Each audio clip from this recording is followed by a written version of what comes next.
If disruption happened tomorrow, would my business be ready?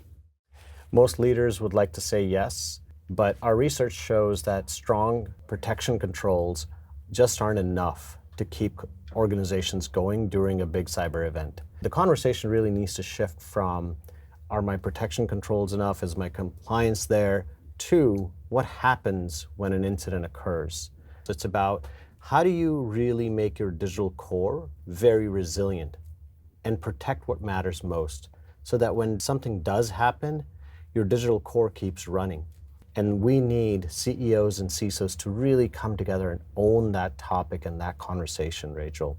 In our experience of talking to CEOs and boards, I would love to hear from you. What assumptions need to change? Well, today's world is a very volatile one. Organizations are thinking very differently about resilience, particularly given they have embedded AI into many core processes, made huge investments in digital platforms. It means that if there is a disruption, it can very quickly affect the whole organization because it's no longer isolated to a single function. A little bit like the way we consider health.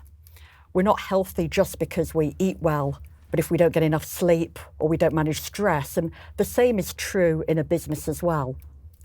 And so, as organizations think about resilience, I think what struck me from the research was that over 70% of CEOs still think about resilience as a regulatory or a compliance activity, which is far higher than the number of CISOs that think about resilience in that way, because their vantage point allows them to look at the way that resilience affects the whole organization.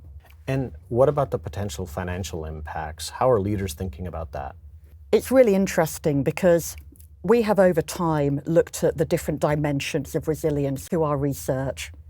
And we have shown that those organizations that not only withstand a shock, a little bit like thinking of resilience as a mattress to absorb, a disruption, they've been able to think about resilience more like a trampoline, something to rebound from and gain momentum, because they have used those codified levers across financial, operational, people and technology resilience to be able to think about it as a growth lever rather than as a cost item.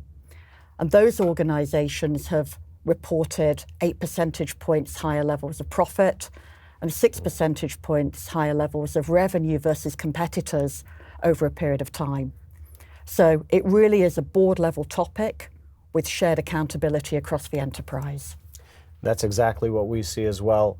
With AI advancing so quickly and compressing the timeline on attacks, I think it's really important to think about resilience in a very different way, to not just help avoid disruption, but to grow with confidence, really. And that's what the research also shows.